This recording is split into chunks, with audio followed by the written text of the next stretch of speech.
dia, hoje é 21 de fevereiro, eu sou Ana Carolina Zitlag e esse é o Ouvindo um Podcast da Bloomberg Linha. Aqui eu te conto as principais notícias de economia e de negócios do Brasil e do mundo.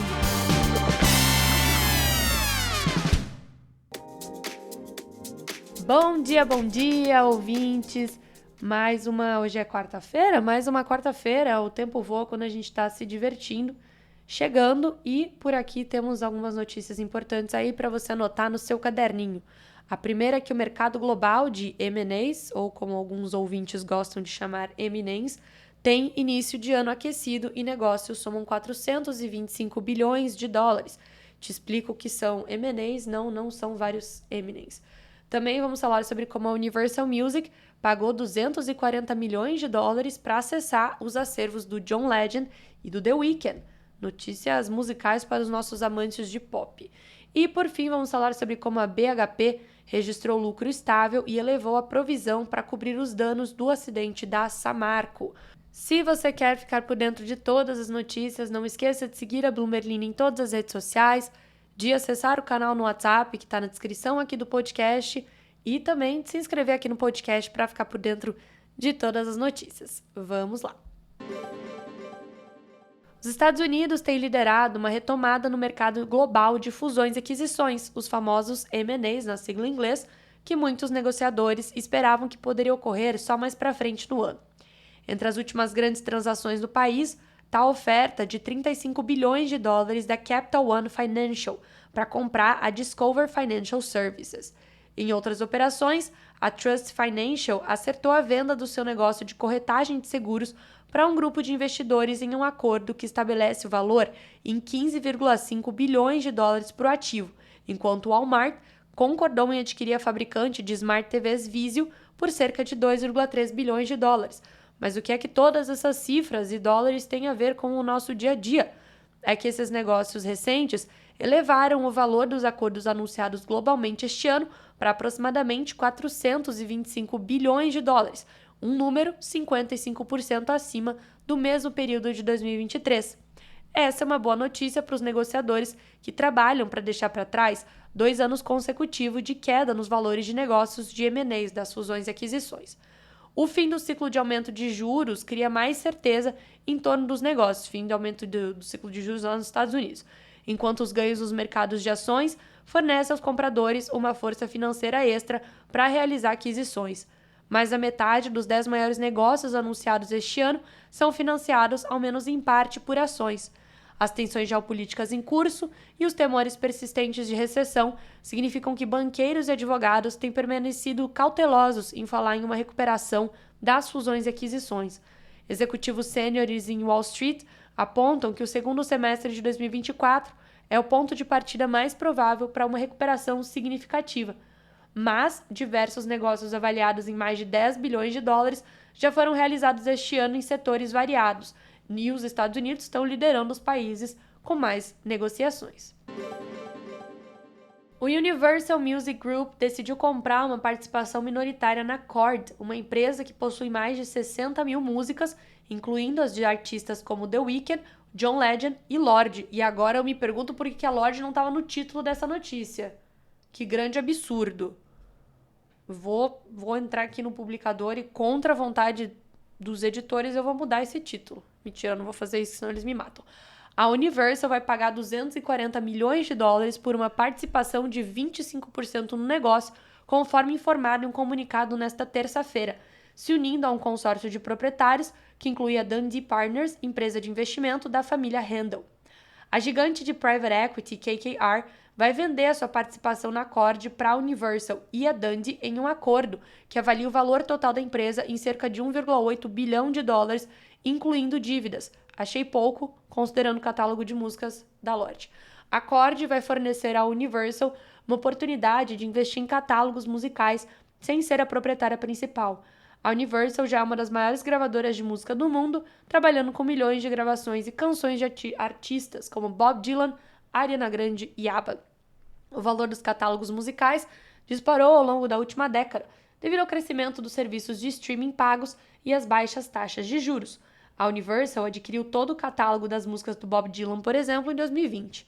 As negociações de direitos autorais de músicas diminuíram à medida que as taxas de juros subiram, mas os valuations permaneceram relativamente elevados e muitas partes buscam investir em música, vejam só.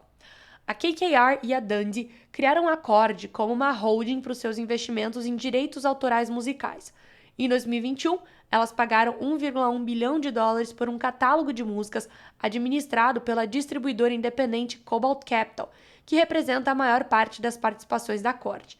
Posteriormente, incluíram as obras do John Legend, por exemplo, entre outros. A Universal buscava uma maneira de investir em música sem ser a única proprietária e se reuniu com diversos parceiros em potencial. Eventualmente, estabeleceu parceria com a Dundee, que também investiu em sucessos da Broadway e na distribuidora de filmes Kino Lorber. A BHP, sócia da Vale na Samarco, reportou um lucro praticamente estável no segundo semestre em comparação ao ano anterior, à medida que a maior mineradora do mundo sente o impacto de amortizações de ativos de níquel e outras provisões, mesmo com a demanda resiliente por minério de ferro e demais commodities. O lucro atribuível subjacente das operações em andamento nos 6 meses até 31 de dezembro foi de 6,57 bilhões de dólares, segundo a empresa em um documento regulatório nesta terça. Isso se compara à estimativa dos analistas. Vai ser pago um dividendo intermediário de 72 centavos por ação, abaixo dos 90 centavos nos 6 meses anteriores. O lucro líquido da BHP no período despencou 86% em um ano. Na semana passada, a empresa anunciou uma amortização de 2,5 bilhões de dólares no valor dos seus ativos de níquel na Austrália, após um aumento na oferta do metal para baterias da Indonésia derrubar os preços. A companhia colocou todos os ativos em revisão e disse que poderia paralisá-los.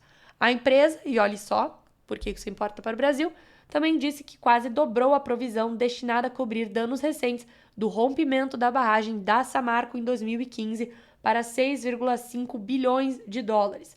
BHP diz que todos os seus ativos estão no caminho certo para atingir as metas de produção e custo do ano inteiro, com a demanda do principal cliente, a China, saudável, apesar da fraqueza em seu setor imobiliário.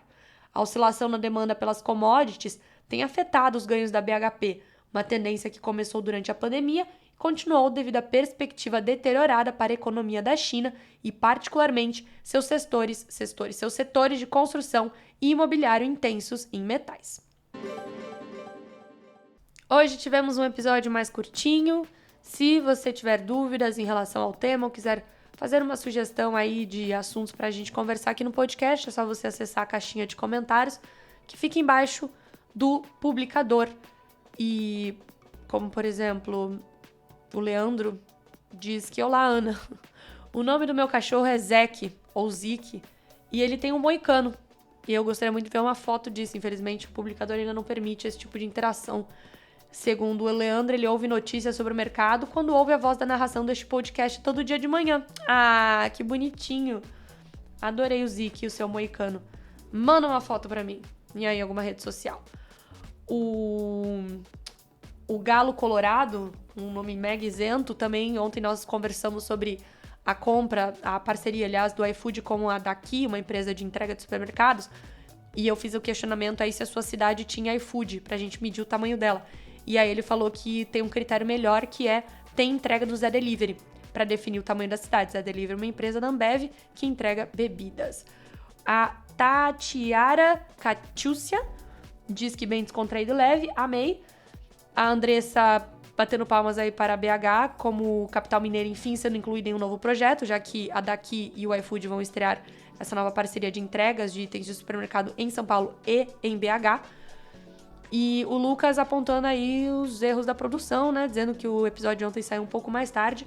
Tava saindo de casa às 7 da manhã, procurou para ouvir no carro, mas ainda não estava disponível. Realmente foi um erro aqui.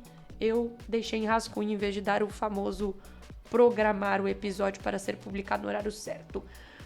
A Isabela Soares disse que: não posso negar que notícias sobre economia não são lá empolgantes, tudo depende de quem narra. Eu só amo ouvir porque a Ana deixa tudo divertido e incrível, kkkk. Obrigada, Isabela. Obrigada, muito obrigada. O Alisson manda um parabéns pra Mariana, minha amiga, aniversário dela. O Pedro também manda um parabéns pra Mariana. Aliás, ele está falando... Não, ele não está dando parabéns, ele está falando que eu dei feliz aniversário pra Mariana e não dei pra ele. Feliz aniversário, Pedro, que isso? Mais um pessoal aqui falando que tava procurando o número da Bloomberg Linha. E...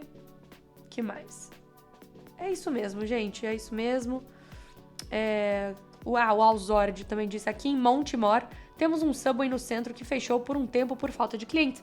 No bairro que moro, longe do centro, não tem delivery, mas o Zé Delivery às vezes funciona de fim de semana. Mais um aqui comprovando que talvez o Zé Delivery seja aí o nosso índice McDonald's, é o nosso índice Zé Delivery de logística brasileira.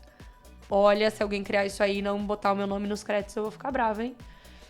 No mais é isso aí, pessoal. Até amanhã.